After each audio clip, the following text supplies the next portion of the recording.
What's up guys, welcome back to another video here today.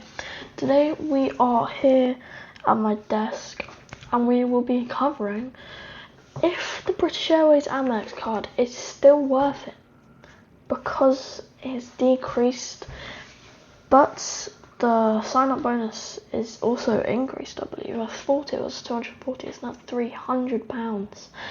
But today we'll be covering the earning rates, the companion voucher, and the new tier point receive coverage, I guess, as it's coming new. But first, the old rates, which was 1.5 avios per pound on this card, which is actually quite a good earning rate. I would say I would spend that. I have no clue what I'm talking about. Look, 1.5 avios per pound is really good, but then also on British Airways Holidays and British Airways Anyway you could spend 3 avios per pound, which was a really good benefit. But now it's 1.25 on all, which is not good at all. It is decreased in 16.7% on all other spending and 58.3% on the British Airways spending, which is over half. It's not the points on that is just not going to add up to be worth the £300, but you can still have the companion voucher, which we'll get into a bit later. I think that the points on it is better, but the reason they've decreased them is because they realise people can still do it for the companion voucher, and they're just not going to care because they'll still have the card, so they're still earning the £300. It's just Amex being Amex, always cheeky. But anyway, the sign-up bonus still is 30,000 avios, which will probably cover the £300 spend if you don't use it on your Amex card now because of the 1.25 decrease. But that's only for the first year, and I think it's £6,000 you have to spend in the first 3 months, which means you have to spend £2,000 a month to get that in the first 3 months of having your Amex Premium Plus credit card. But I'm not sure, you guys can obviously just hear about that. But the next bonus you now get with the Amex card, which is I think is new, I'm not actually sure, is the tier points. Now currently with British Airways, your tier points, you need 3.5 thousand tier points to get bronze, 7.5 thousand tier points to get silver, and 20,000 points, 20,000 points to get gold. But there is also a few other little cheeky things you can get, which is the gold guest tier list. Now that is 40,000 or 60,000 to renew the next year. Also, another one that's not on here is the Gold for Life, which is not the Gold Guest List, but just the Gold tier. If you earn 550,000 tier points in the whole of your life, not just in a year, you can get Gold status for your whole life. But that is ridiculous, because currently I've got 350 tier points, and I got that from 2 flights to St. Lucia because my other flights were reward flights, which you can't earn avios or tier points on reward flights, which is actually a bummer. I personally think that you should earn tier points just so I can continuously book reward flights. Anyway, just before we get into the tier point upgrades, let's see what you can get. At Blue, which is what I currently have, you just get an account for free, and you can just start collecting avios and tier points and start getting reward flights and things, which is for free. And Bronze, you get priority check-in boarding free seat selection, but it's a week prior, which is basically booking a premium economy fare and getting treated a premium economy passenger, but you're probably not. Silver, this is free seat selections when you book, and business class lounge access, which is actually a big one. You don't really want Bronze. Me personally, I don't get priority boarding. if I'm in economy, if I'm in premium economy, I mean, I'm not sure what the service like is in premium economy, but if I'm in economy, what is the point of priority boarding? You board the plane, you sit in your seat, which you don't want to sit in for long anyway, and you just sit in it for longer. If you're in premium economy, business and first, I get it, because they cover menus, they give you glasses of champagne, even orange juice if you ask for it. But in economy, you don't. You just sit there and wait for everyone to board, which is just boring, because you're just in an uncomfortable seat. But, you know. But that is 7,500 tier points. So you kind of need 7,500 tier points if you really want to get a good experience. There's no really point in bronze, in my opinion, but you know. Anyway, for more than double those tier points, for 20,000 tier points, you can get treated as a first class passenger. So you get access to the first class lounge, not the Concorde room, actually. You get access to the whole first class lounge and the first class wing, which is just Heathrow and Terminal 5 and Terminal 3. I prefer the Terminal 5.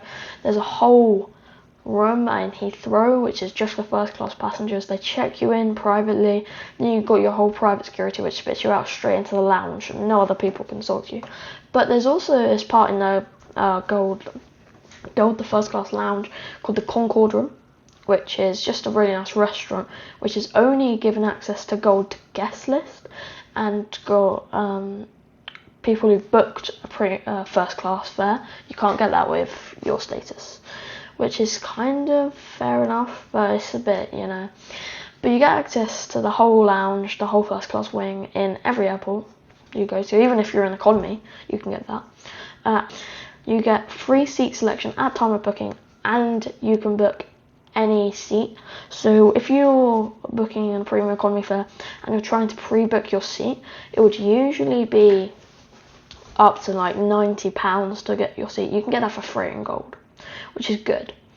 But also you can get the Gold for life, which is the same as Gold, but you can keep it for your whole life, because this is in a year. So you will earn 3,500 tier points for bronze, but you get that status for a year. After April, which is when they renew, it goes. But that goes for all of them, even for Gold guest lists, unless you get 65,000 tier points, and that renews, which is interesting. But you have to do that every year to get that renew. Just for Gold, you can go 550,000 points, and you can get that for your life. You don't have to fly anymore, but obviously you probably want to fly because you get all the bonuses.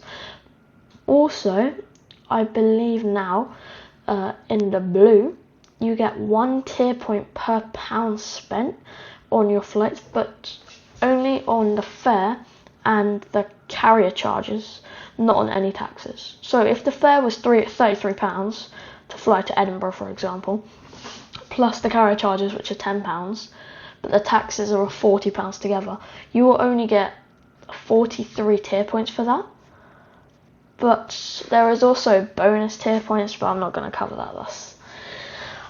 That's for another video, which is too complicated. But in bronze, I don't actually know the extra tier points, but I know you get more tier points per pound spent on the fare.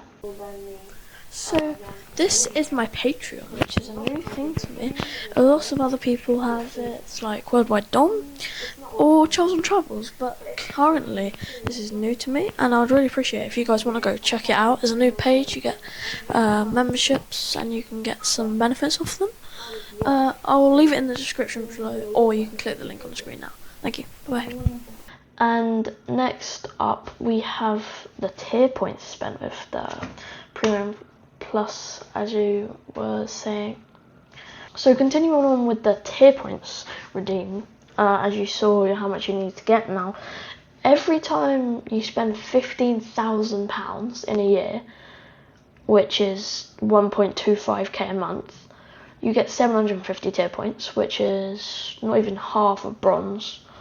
But if you spend another 5k, 20k, or 1.7k a month, you'll get another 750. So that'll get you 1,500 if you spend 20,000 in a year. which is actually quite a lot of money. You'll need to spend 1.7k a month, which is quite a lot.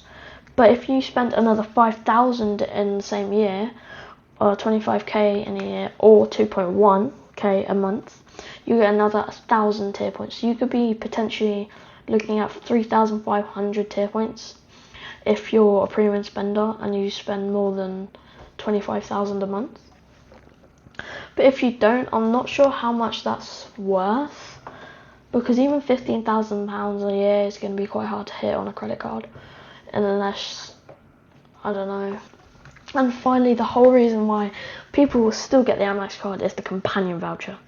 The companion voucher in the Premium Plus card is way more valuable than the one on the normal card, because on the normal card you can only use it in economy, which is it's not worth it, I'm going to be honest.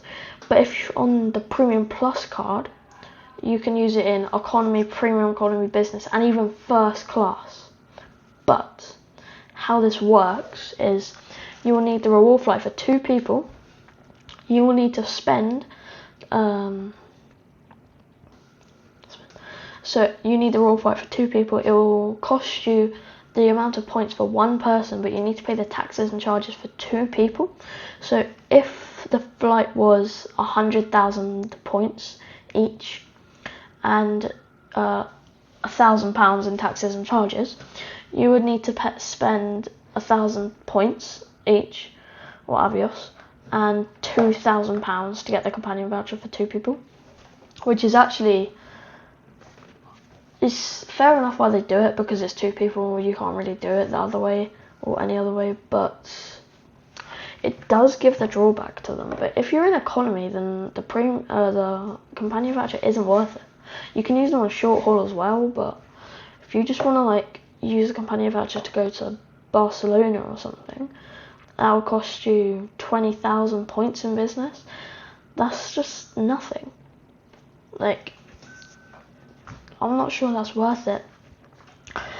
But that is the whole point. You people get the Premium Plus card still, which I personally would not get it. I'm more for the Barclay card because they have better value in my opinion, and there's a little extra thing that I can add on for the Barclay card. But yeah, that's it for this video, guys. My GoPro died, so I've got to go anyway, but we'll be comparing the Barclay card versus the Amex Premium Plus card in the next video. See you then.